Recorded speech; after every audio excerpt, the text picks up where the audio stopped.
Kebakaran melanda kawasan pemukiman padat penduduk di Jalan Karet Pasar Baru 2, Tanah Abang, Jakarta Pusat siang tadi. Warga panik, tiba-tiba melihat kepulan asap disertai kobaran api dari salah satu rumah warga. Sejumlah warga langsung berusaha memadamkan kobaran api secara manual dari atap rumah di sekitar titik api. Bahu-membahu, warga berusaha memadamkan api agar tidak merambat ke bangunan rumah lainnya. Warga mengupayakan segala cara menggunakan selang dan wadah seadanya. Sementara beberapa warga lainnya panik dan sibuk mengevakuasi barang berharga karena khawatir tempat tinggal mereka ikut dilalap si jago merah. Langsung gede, jadi kita dapat kabarnya itu langsung gede, orang pada panik, ya udah kita langsung ke sana. Posisinya emang alhamdulillah itu rumah hanya di lingkungan aja, karena pakai hebel, jadi yang kebakar di dalam aja. Karena kalau berapa rumah bang? belum kelewat, karena di situ kalau titiknya mungkin satu, cuman nggak tahu kalau samping kanan kirinya ya. Meski sempat membesar, namun amukan si jago merah akhirnya berhasil dipadamkan petugas selang setengah jam kemudian setelah menerjunkan 8 unit mobil pemadam kebakaran.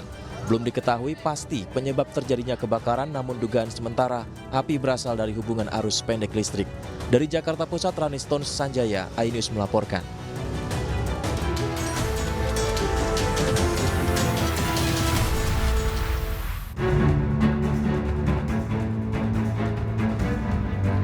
Selamat sore, kita berjumpa di iNewsroom, ruang memperdalam informasi yang aktual dan komprehensif. Bersama saya, Kutsia Firdausi. Kita ke informasi pertama, pemirsa. Kebakaran terjadi di Gedung Detasemen Kesehatan Wilayah Bogor di Kompleks Rumah Sakit Bogor, Jumat siang.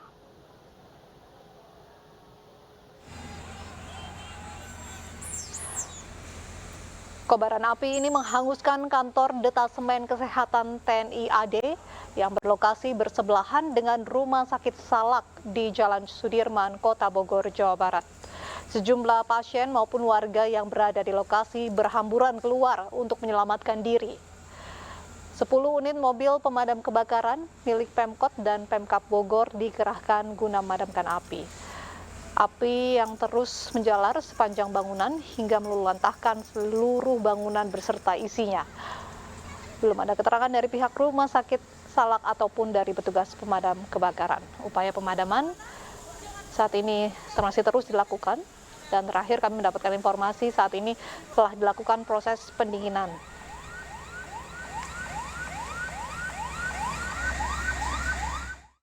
Laporkan ada korsleting listrik di seputar medical check up. Di situ kemudian api menjalar ke apotik dan pemadam kebakaran bergerak cepat karena kita khawatir akan kena ke pasien ya, tetapi jaraknya agak jauh dengan IGD. Jadi kita fokus padamkan di lokasi dan juga mencegah agar tidak menjalar ke bangunan Denpom. Saat ini sekitar jam 3 kurang 15 api sudah relatif terkendali, tetapi di dalam masih ada yang menyala. Jadi diperkirakan berdasarkan informasi dari saksi mata kemungkinan besar karena korsleting di daerah medical check up. Sejauh ini alhamdulillah belum ada laporan korban jiwa maupun luka-luka, tetapi tentu masih kita harus pastikan setelah api padam semua dan kemudian kita cek ke dalam. Pak Wali, unsur ledakan bisa dikonfirmasi apa itu, Pak? Iya, kemungkinan besar itu dari gas. Dari gas dan dari ada botol-botol tabung-tabung. Jadi bukan dari amunisi, senjata, bukan. Ya, dari tabung gas dan dari botol-botol. Karena itu kan ada apotek di situ. Berapa bangunan yang terbakar? Ruang pelayanan aja. Ini ruang pelayanan. Ya, yang terbakar ini ruang pelayanan. Ruang pelayanan, medical check up, administrasi. Selengkapnya kita langsung bergabung dengan Kapolresta Bogor, Kombes Pol Bismo Teguh Prakoso. Selamat sore Pak Bismo Teguh. Selamat sore. Pak Bismo, bagaimana kondisi terakhir di lokasi kebakaran, Pak? Baik, ini saya masih di TKP ya bersama Pak Dandim, kemudian bersama dari Damkar ya, dari Damkar. Jadi kejadiannya itu jam 13.20. Kemudian 13.30 bisa didatangkan, ya ada 14 unit damkar. Nah itu 8 dari kota, ya. Kemudian 6 dari kabupaten. Nah, kemudian untuk lokasi yang terbakar itu kantor dari Denkes, kemudian dari medical check up dan juga farmasi dari rumah sakit, ya, rumah sakit Salak. Ya. Nah, kemudian ini masih proses pendinginan. Jadi apinya bisa dipadamkan jam 15.00, ya. Kemudian ini nanti kita akan lakukan police line, ya. Kemudian besok pagi dari Puslapor Mabes Polri akan datang untuk melakukan olah TKP, ya. Kemudian kita lakukan pemeriksaan para saksi, demikian. Pak Bismo, ini lokasi gedung yang terbakar ini kan bersebelahan begitu Pak dengan Rumah Sakit Salak. Apakah kebakaran ini mengganggu proses pelayanan kesehatan di Rumah Sakit Salak? Tidak ya, jadi untuk para pasien itu ada sejumlah 66, ya, itu lokasinya agak jauh. Jadi saat ini tidak terdampak dan aman. Itu. Ya. Jadi proses pelayanan kesehatan tidak terganggu sama sekali begitu ya Pak? Tidak terganggu, jadi kebutuhan obat ini disuplai dari Dinkes Wali Kota Bogor Kota. Oke. Baik. Bagaimana dengan arus lalu lintas Pak di depan lokasi kebakaran di Jalan Sudirman saat ini? Arus lalu lintas ini kita lakukan status quo, ya. Jadi dialihkan yang sebelah kiri saya ke arah Sawo Jajar, ya, dari Air Mancur. Kemudian yang di sebelah kanan saya dari Juanda diluruskan ke arah Jalak Harupat, ya. Kemudian yang dari tol diarahkan ke kiri, ya. Jadi ada pengalihan arus lalu lintas begitu ya Pak ya? Ya, ada. Bagi warga yang ingin melintasi di sekitar Jalan Sudirman ini, jalan mana Pak alternatif yang bisa diambil begitu oleh warga? Jadi ini sudah dari tadi siang kita lakukan pengalihan arus lalin, ya, dan sudah terkendali. Jadi lancar, ya.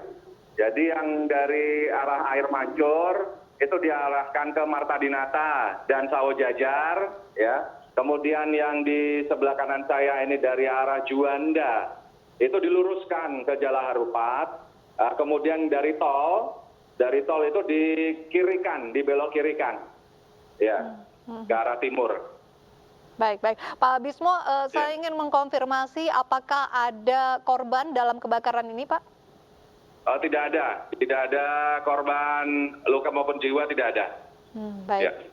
Jadi tidak ada korban luka dan jiwa begitu ya Pak? Tidak ya? ada. Ya. Dan penyebab kebakaran apa Pak sejauh ini sudah diketahui? Penyebab kebakaran dugaan korsleting listrik. Namun akan dipastikan, ya, besok melalui ahlinya, yaitu ahli Puslapor Mabes Polri untuk mengetahui kepastian, ya, secara scientific crime investigation, ya, dari Puslapor Mabes Polri. Baik. Terima kasih Kombes Pol Bismo sudah bergabung bersama kami Kapolresta Bogor. Ya. Kita ke informasi selanjutnya, pemirsa. Bupati Kepulauan Meranti Muhammad Adil tiba di Komisi Pemberantasan Korupsi sore ini. Selain Bupati Meranti, sejumlah pejabat daerah juga dibawa untuk diperiksa oleh KPK. Bupati Meranti Muhammad Adil tiba di KPK pada jam 4 sore ini. Ia langsung masuk ke gedung KPK untuk diperiksa. Selain Bupati Meranti, beberapa pejabat strategis dan diantaranya termasuk juga pihak swasta juga diperiksa oleh KPK. Mereka tiba dengan pengawalan ketat KPK untuk pemeriksaan lebih lanjut. Petugas KPK turut membawa koper serta mengamankan sejumlah uang yang diduga sebagai barang bukti operasi tangkap tangan. Sebelumnya Bupati Kepulauan Meranti Muhammad Adil ditangkap bersama sejumlah pejabat yang diduga ikut serta dalam melakukan korupsi sejumlah proyek di Kepulauan Meranti. Mereka segera dibawa ke gedung KPK untuk diperiksa.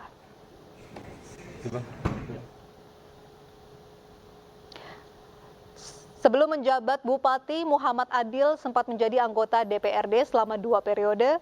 Pada tahun 2020 ia maju dan memenangkan Pilkada Bupati Meranti. Muhammad Adil menjabat sebagai Bupati Meranti untuk periode 2021-2025. Muhammad Adil termasuk sering berpindah partai. Pada tahun 2014-2019 ia bergabung dengan Partai Hanura. 2019 hingga akhir 2022 bergabung dengan Partai Kebangkitan Bangsa. Setelah itu ia bergabung dengan PDI Perjuangan. Berdasarkan data di situs LHKPN KPK, Bupati Meranti Muhammad Adil memiliki total kekayaan mencapai 4,7 miliar rupiah. Hartanya mencakup 74 bidang tanah dan bangunan di Kepulauan Meranti dan Kota Bengkalis Riau dengan total nilai mencapai 4,3 miliar rupiah.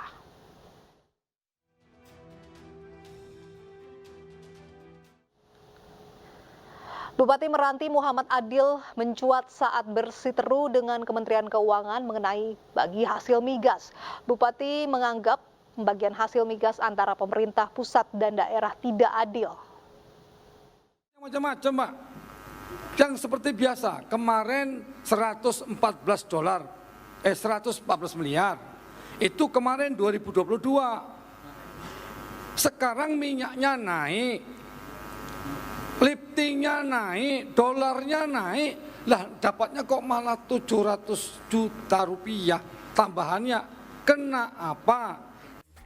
Pernyataan keberatan Bupati Meranti Muhammad Adil disampaikan saat rapat koordinasi nasional yang digelar pada Desember 2022 mengenai pengelolaan pendapatan belanja daerah di Pekanbaru Riau. Di hadapan pejabat Kementerian Keuangan dan Kementerian Dalam Negeri, Muhammad Adil mempertanyakan dana bagi hasil DBH minyak di Kepulauan Meranti. Adil menilai penerimaan yang diterima daerahnya tidak sebanding dengan produksi minyaknya. Rupiah dolarnya naik, hitungannya 160 ke 100 itu ada 40 dolar.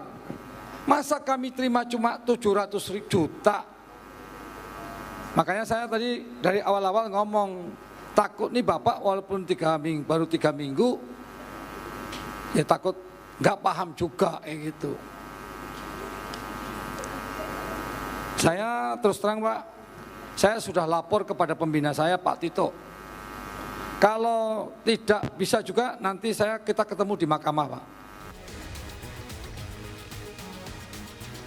Kementerian Keuangan sempat menanggapi protes Adil dengan menyebut perhitungan transfer ke daerah atau TKD mengenai DBH migas wilayah Meranti telah dilaksanakan sesuai dengan amanat Undang-Undang Nomor 1 Tahun 2022 mengenai hubungan keuangan antara pemerintah pusat dan pemerintah daerah.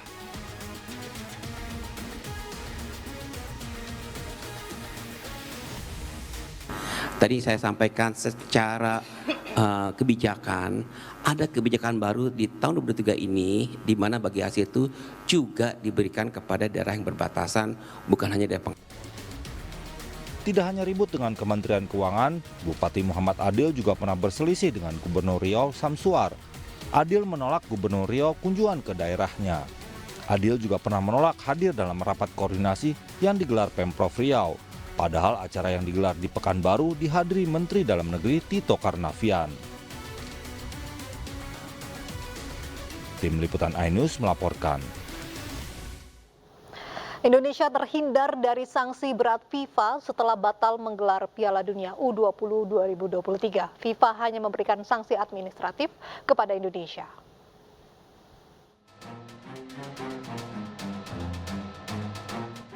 Ketua Umum PSSI Erick Thohir memastikan Indonesia terhindar dari sanksi berat FIFA setelah batal menggelar Piala Dunia U20 2023.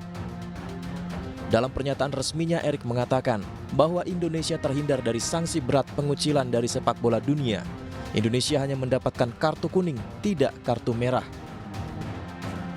FIFA hanya memberikan sanksi administratif berupa pembekuan dana FIFA Forward untuk keperluan operasional PSSI.